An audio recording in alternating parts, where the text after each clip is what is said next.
മഹാനായ CM വലിയുല്ലാഹി വന്നിട്ട് ആ ഗ്രൗണ്ടിൽ തലങ്ങും വിലങ്ങും നടക്കുന്നു. മടവൂരിലെ ആ വലിയ വെളിച്ചമുള്ള മുസ്ലിയാർ ഇവിടെ വന്ന് ഓലയിൽ കുമ്പിട്ട് വീണ് കിടന്ന് സുജൂദിനെ പറ്റി അന്നാട്ടിലെ ഹിന്ദുക്കൾ അനുസ്മരിക്കുന്നത്. കാന്തപുരം ഉസ്താദിനോട് പറഞ്ഞു, നിങ്ങൾക്ക് സ്ഥലം കിട്ടിയില്ലെങ്കിൽ നിങ്ങൾ ഇങ്ങനെ പോയിക്കോളി, കുന്നമംഗലം കാരന്തൂര് ആ ഭാഗത്തൊക്കെ സ്ഥലമുണ്ട്, ഇപ്പൊ പോയാൽ നിങ്ങൾക്ക് സ്ഥലം കച്ചവടാക്കി ഇന്ന് തറക്കല്ലിടാം. അവരാണ് നമ്മുടെ സ്ഥാപനത്തിന്റെ രക്ഷാധികാരികൾ. അങ്ങനെ പോയപ്പോ ബോർഡ് കണ്ടു, മാലിക്കി തങ്ങൾ വന്നിട്ട് 2 ദിവസമായി, മൂപ്പർക്ക് നാളെ ട്രെയിനിൽ കയറി ബോംബെ പോകണം, അദ്ദേഹം മറ്റന്നാള് ജിക്കയിലെത്തണം. ആ മഹാന് പോകുന്നതിന് മുമ്പ് തറക്കല്ലിടാൻ ഒരു ഭൂമി കിട്ടാഞ്ഞിട്ട് അവേലത്ത് തങ്ങളും കാന്തപുര ഉസ്താദും ഫസൽ തങ്ങളും വിഷമിച്ച് CM വലിയുള്ളാന്റെ മുമ്പ് പോയപ്പോ പറഞ്ഞു, നിങ്ങളിപ്പോ പോയിക്കോളി, നിങ്ങൾക്ക് അവിടെ സ്ഥലമുണ്ട്. കണ്ടതൊരു ബോർഡാണ്, സ്ഥലം വിൽപ്പനക്ക്. അവിടെ നിർത്തിയിട്ട് ഒരാളോട് ചോദിച്ചപ്പോ അത് ഞാൻ വെച്ചതാണ്. അയാള്, ഏതാ സ്ഥലം? ഇക്കാണുന്ന സ്ഥലാണ്. അതിപ്പോ എന്തെന്നാ നമുക്കിപ്പൊ കുത്തിരുന്ന് സംസാരിക്കാലോ. 300 ഒരു സെന്റിന് അവിടെ നിന്ന് തന്നെ കച്ചവടാക്കി, അവിടെ നിന്ന് തന്നെ തറക്കല്ലിട്ട് തീരുമാനാക്കുകയാണ്. സുബ്ഹാനല്ലാഹ്. ആ സഹാനായ CM വലിയുല്ലാഹി പിന്നെ വന്നിട്ട് അത് നമുക്ക് വാങ്ങണം, ഇതും നമുക്ക് വാങ്ങണം, അതും നമുക്ക് വാങ്ങണം, ഇതൊക്കെ നമുക്ക് വാങ്ങണം എന്ന് പറഞ്ഞ് ഇങ്ങനെ ഓരോ ഭൂമിയും കാണിച്ചു തരികയാണ്. ആരതാണ് സ്ഥാപനം, മർക്കസ് എന്ന് ആലോചിക്കുക. പിന്നെ മൂക്കത്ത് അവിടെ ഒരു മൂലയിൽ അതങ്ങനെ ഒന്നും കിട്ടൂല, ഇന്നും കിട്ടിയിട്ടില്ല. കൊളപ്പുറത്തെ ജമലുല്ലയിൽ തങ്ങൾ, ഞാനും ഹക്കീം മുസ്ലിയാരും പണ്ട് ഹിഫ്ള് പഠിക്കണ നേരത്ത് ഞങ്ങളോട് പറഞ്ഞു, തർമീഹിം ബി ഹിജാറത്തിൻ മിൻ സിജ്ജീൽ, തർമീഹിം ബി ഹിജാറത്തിൻ മിൻ സിജ്ജീൽ. ഞാൻ അങ്ങനെ കുറേ എറിഞ്ഞു നോക്കിയിട്ടുണ്ട് പണ്ട് ഹിഫ്ള് പഠിക്കുമ്പോൾ, കിട്ടിയിട്ടില്ല. ഹാനായ CM വലിയുല്ലാഹി അന്ന് പറഞ്ഞതാണ് ഇന്ന് പൂർത്തിയാകുന്നതെന്ന് നമ്മൾ മനസ്സിലാക്കുക. അള്ളാഹു നമുക്ക് ഒരുപാട് സന്തോഷത്തിൻ്റെ പങ്കാളിത്തം നമുക്ക് അള്ളാഹു കാണാനും സന്തോഷിക്കാനും തൗഫീഖ് ചെയ്യുമാറാകട്ടെ. ഇനി ഞാൻ നിങ്ങളോട് പറയുന്നു, നോളജ് സിറ്റി അങ്ങനെ തന്നെയാണ്. ഇത് കാന്തപുര ഉസ്താദിൻ്റെ തീരുമാനമല്ല, ഇത് കോഴിക്കോട്ടെ ഏതെങ്കിലും ഒരു എഞ്ചിനീയർ തീരുമാനിച്ചതല്ല, ഇത് അബുദാബിയിൽ നിന്ന് ഹസ്രജ് വന്നിട്ട് തീരുമാനമാക്കിയതല്ല. ബഹുമാനപ്പെട്ട തരുവണ ഉസ്താദ്, അള്ളാഹു സ്വർഗം കൊടുക്കട്ടെ, തരുവണ അബ്ദുള്ള മുസ്ലിയാർ വിദ്യാഭ്യാസ ബോർഡിന്റെ ആദ്യത്തെ യോഗത്തിൽ ആ മഹാനാണ് MA ഉസ്താദിനെ പിന്തുണച്ച് സംസാരിച്ചത്. തരുവണ ഉസ്താദ് മൂപ്പര് വഅ്ള് പറഞ്ഞ് 3 ദിവസത്തെ 12 ദിവസത്തെ വഅ്ളിന്റെ 2000 രൂപയാണ് വിദ്യാഭ്യാസ ബോർഡിന്റെ ആദ്യത്തെ ഫണ്ട്. ആ പൈസ കൊണ്ടുവന്നത് ബാഫക്കിത്തങ്ങളാണ്, ബാഫക്കിത്തങ്ങളെ പേരിലാണ് പൈസ എഴുതി വെച്ചത്. അത് തരുവണ ഉസ്താദ് വഅ്ള് പറഞ്ഞതാണ്. അള്ളാഹു തരുവണ ഉസ്താദിന് സ്വർഗം കൊടുക്കട്ടെ. മഹാനായ തരുവണ ഉസ്താദിന്റെ ഉസ്താദായ ഒരാള് എൻ്റെ നാടിനടുത്ത് നരിക്കുനിയിൽ ജീവിച്ചിരിപ്പുണ്ടായിരുന്നു, എടത്തിൽ ഉസ്മാൻ മുസ്ലിയാർ. എടത്തിൽ ഉസ്മാൻ മുസ്ലിയാരെ മകള് മരിച്ചപ്പോൾ, അത് മർക്കസിലെ ഒരു മുദർരിസിന്റെ അമ്മായിയുമ്മയാണ്.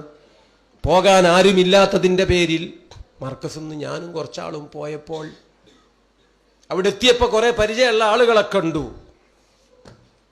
അപ്പോൾ ആ മയ്യത്തിനെ സാക്ഷിയാക്കി ആ മരിച്ചു കിടക്കുന്ന ഉമ്മാന്റെ മോന് എന്നോട് പറഞ്ഞു, സഖാഫി, ഞങ്ങളെ ഉമ്മ CM വലിയുള്ളാന്റെ അമ്മായിന്റെ മോളാണ്, വല്ലാത്ത ബന്ധം മഹാനായ വലിയുല്ലാഹിയുമായി അടുത്ത് പെരുമാറിയിരുന്ന എൻ്റെ ഉമ്മ കയ്യേന്നും വിളിച്ച് കോഴിക്കോട്ടേക്ക് അങ്ങ് ചെല്ലും. അങ്ങനെയാണ് കൈ നിറയെ പണവുമായി വരും, അല്ലെങ്കിൽ എന്തെങ്കിലുമൊക്കെ നിർദ്ദേശങ്ങൾ, ഉപദേശങ്ങൾ, സമ്മതങ്ങൾ. ഒരിക്കലും എൻ്റെ ഉമ്മ CM വലിയുല്ലാഹിയോട് അങ്ങോട്ട് പറഞ്ഞത്, കൈതപ്പൊയിലുള്ള വീട്, മുറം കമഴ്ത്തിയ പോലെ ഒരു കൊച്ചു കൂര, 5 സെന്റ് ഭൂമി, പെമ്മക്കളാണ് കായേ, ഐറ്റള ആരെങ്കിലും കെട്ടിക്കൊണ്ടു പോകണമെങ്കിൽ സൗന്ദര്യവും പ്രശ്നമാണ്. അതുകൊണ്ട് ഉമ്മ നൽകിയ ഒരു പ്ലാന്, ഞങ്ങൾ ആ ഭൂമി ഒന്ന് വിൽക്കട്ടെ, എന്നിട്ട് ഞങ്ങൾ കുറച്ച് ഉള്ളിലേക്ക് എങ്ങോട്ടെങ്കിലും, ഹൈവേയുടെ ഓരത്തല്ലാതെ കുറച്ച് ഉള്ളിലേക്ക് എങ്ങോട്ടെങ്കിലും പോയാൽ ഈ 5 സെന്റ് ഒരു 20 സെന്റ് ആയാൽ ഒരു 10 തെങ്ങ് ഞങ്ങൾക്ക് വാങ്ങാൻ പറ്റിയാൽ, അവിടെ ഒരു വീട് നല്ലതുണ്ടാക്കിയാൽ പെൺകുട്ടികളൊക്കെ കെട്ടിച്ചയക്കാൻ എളുപ്പമാണല്ലോ, അത് ഇക്കായി സമ്മതിച്ചാൽ എന്ന് പറഞ്ഞ് CM വലിയുള്ളാന്റെ അടുക്കൽ പോയി പറഞ്ഞപ്പോൾ മഹാനായ CM വലിയുല്ലാഹി പറഞ്ഞു, നിങ്ങൾക്കുള്ളത് പെൺമക്കളല്ല, പൊന്മക്കളാണ്. നല്ല പുതിയാപ്പിളാർ ഇങ്ങോട്ട് വരും, അതിന് ബേജാറാവണ്ട. പിന്നെ പറഞ്ഞു, വിൽക്കണ്ട, ഈ സ്ഥലവും ഭൂമിയൊന്നും വിൽക്കല്ലിട്ടോ, അത് വിൽക്കാനായിട്ടില്ല, ഒരു നഗരം അങ്ങോട്ട് വരും. മഹാനായ CM വലിയുല്ലാഹി, കൽപ്പറ്റയ്ക്കും കോഴിക്കോടിനും ഇടയിൽ ഒരു നഗരം, അതും ആ മലയോരത്ത്. എവിടെ, ഏത് കാലത്ത്, എങ്ങനെ, ആർക്ക് എങ്ങനെ നിരൂപിക്കാൻ കഴിയും? സത്യമാണ് സഖാഫി.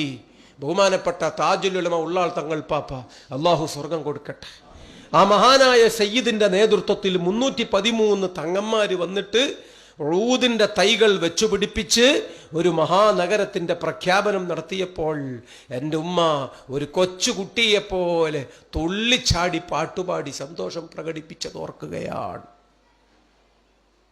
ഊദിന്റെ തൈകൾ മനസ്സിലായില്ല? നമ്മളൊക്കെ പണ്ട് ഉന്ത ഓതിയ കാലം 3, 4, 5 വട്ടൊക്കെ ഉന്ത തുടങ്ങിയ ആളുകളാണ്. അങ്ങനെ ഉന്തിയൊരോത്ത്. ഒന്നാമത്തെ പേജിലുണ്ട് ബാബുൽ മിയാഹി, വെള്ളം കലങ്ങണ മസാല പറഞ്ഞ കൂട്ടത്തിൽ ഊദിൻ. അന്ന് അർത്ഥം വെച്ച് തന്നതൊക്കെ ആലോചിച്ച് നോക്കാണ്. കൊള്ളിക്കണ്ടം പോലെ, വത്തഹിലബിൻ കുളപ്പച്ച പോലെ. ഊതെന്താന്ന് ആർക്കും അറിഞ്ഞൂടാ. എന്താ സംഭവം എന്ന് ആർക്കും തിരിയില്ല. ആ കാലത്ത് മർക്കസിൻ കോംപ്ലക്സ് ഒക്കെ വന്നപ്പോ, ഊദിന്റെ അത്തറും ഒക്കെ വന്നപ്പോ, ഇതാണില്ലേ ഊത്. കാലങ്ങൾ കഴിഞ്ഞിട്ടാണ് വിഷയം തിരിയണത്. താജുൽ ഉലമയും 313 സാദാത്തുക്കളും വന്നിട്ട് ഊദിന്റെ തൈകൾ വെച്ചുപിടിപ്പിച്ചൊരു മഹാനഗരത്തിന്റെ പ്രഖ്യാപനം. പിന്നെ ഏതാനും മാസങ്ങൾ കഴിഞ്ഞപ്പോൾ അതാ വരുന്നു കുഞ്ഞാലിക്കുട്ടിയും ഇബ്രാഹിം കുഞ്ഞും. പിന്നൊരു മുഖ്യമന്ത്രി ഉണ്ട്, അയാളെ പേര് കുഞ്ഞുഞ്ഞു എന്നാണ്. ഈ കുഞ്ഞുങ്ങളെല്ലാവരും കൂടി വന്ന് ഒരൗദ്യോഗിക നഗരത്തിന്റെ മഹത്തായ പ്രഖ്യാപനവും കൂടി അങ്ങ് നടത്തിയപ്പോൾ മഹാനായ CM വലിയുള്ള പറഞ്ഞത്, അതിന്റെ സന്തോഷം അനുഭവിച്ച് കഴിഞ്ഞിട്ടാണ് എൻ്റെ അമ്മ കിടക്കുന്നത്. നല്ല ആളിയന്മാര് വന്ന് ഞങ്ങളെ പെങ്ങന്മാരെ കെട്ടിക്കൊണ്ടുപോയി. ഞങ്ങളും വിഷമൊന്നുമില്ല, വീടുകളൊക്കെ ഉണ്ടാക്കി, ചെറിയതെങ്കിലും ഞങ്ങളും ഇങ്ങനെയൊക്കെ ഒപ്പിച്ചു. ഇപ്പോൾ ഇത് വിറ്റാ പൈസ ഇട്ടു. ഒരു മതിലിനപ്പുറത്താണ് നഗരം, ഇപ്പോൾ ഇത് നല്ല വില കിട്ടും എന്നു പറഞ്ഞ് അവര് നമ്മളോട് ആ പഴയ അനുഭവങ്ങളുടെ ഓർമ്മകളുടെ ചെപ്പ് തുറക്കുമ്പോൾ മഹാനായ CM വലിയുല്ലാഹിയെപ്പോൾ ആ മഹത്തുക്കളാണ് ഈ സ്ഥലവും ഔട്ട്ലൈൻ ചെയ്തത് എന്ന് നമ്മൾ മനസ്സിലാക്കുമ്പോൾ അള്ളാഹു ആ മഹത്തുക്കളെ ബർക്കത്തുകൊണ്ട് അവരുടെ പൊരുത്തമുള്ള പ്രിയപ്പെട്ട അനുയായികളിൽ അള്ളാഹു നമ്മളെ ഉൾപ്പെടുത്തി തരട്ടെ. നടക്കാവില് ഷാദുലി മജ്ലിസ് അബൂക്കറാജിന്റെ വീട്ടിൽ പാതിര 1:30 മണിക്ക് എത്തിച്ചേർന്ന കാന്തപുര ഉസ്താദിനോട് മഹാനായ വടകര മമ്മദാജി തങ്ങൾ ചോദിച്ചു, ആ മൂല്യർ വരി മൂല്യർക്ക് എത്ര പൈസ ഉണ്ട്? AP ഉസ്താദ് പറഞ്ഞു, ഒരു 10,000 ഉറുപ്പിയാല് ആ എത്തി മക്കളുടെ കെട്ടിടം എനിക്കൊന്ന് ചെത്തി തേക്കാമായിരുന്നു. നിങ്ങൾക്ക് 10,000 ഒന്നും പോരാ, നിങ്ങൾക്ക് കോടികൾ വേണം. അതാണ് നമ്മളിപ്പോൾ കണ്ടുകൊണ്ടിരിക്കുന്നതെങ്കിൽ മഹാനായ ചാപ്പനങ്ങാടി ബാപ്പ മുസ്ലിയാർ പറഞ്ഞു, AP നിങ്ങൾ ജനറൽ സെക്രട്ടറി ആകണം. ഞാനാണ് പറയുന്നത്, ഞങ്ങളെല്ലാവരും കൂടിയാണ് നിങ്ങളെ ഏൽപ്പിക്കുന്നത്. സമ്മതിച്ചു എന്ന് പറയൂ, അള്ളാഹു ബറക്കത്തു ചെയ്യും. ബാപ്പ മുസ്ലിയാർ സുബ്ഹാനല്ലാഹ്. മഹാനായ EK ഹസൻ മുസ്ലിയാരെക്കാൾ മുമ്പേ SYSന്റെ പ്രധാന തസ്തികകളിലേക്ക് വന്നിട്ടുള്ള ആളാണ് ബഹുമാനപ്പെട്ട കാന്തപുര ഉസ്താദ്. ബാപ്പ മുസ്ലിയാർ മരിച്ചുപോയി, ഹസൻ മുസ്ലിയാർ മരിച്ചുപോയി, അവേലത്തു തങ്ങൾ മരിച്ചുപോയി, EK അബൂബക്കർ മുസ്ലിയാർ മരിച്ചുപോയി, ബഹുമാനപ്പെട്ട ഫദ്ല് തങ്ങൾ മരിച്ചുപോയി, താജുൽ ഉലമ മരിച്ചുപോയി, MA ഉസ്താദ് മരിച്ചുപോയി. എത്ര പ്രസിഡന്റുമാരെ നോക്കി മരിപ്പിച്ച സെക്രട്ടറിയാണ് ബഹുമാനപ്പെട്ട ഉസ്താദ് അവർകൾ. അല്ലാഹു ദീർഘായുസ്സ് കൊടുക്കട്ടെ, ആഫിയത്ത് ഏറ്റിക്കൊടുക്കുമാറാകട്ടെ. അത്തരം വലിയ മഹത്തുക്കളുടെ മുഖത്തേക്ക് ഈമാനും കൊണ്ട് നോക്കി നിന്നതിൻ്റെ കൂലി അല്ലാഹു നമുക്ക് കാണിച്ചു തരുമാറാകട്ടെ.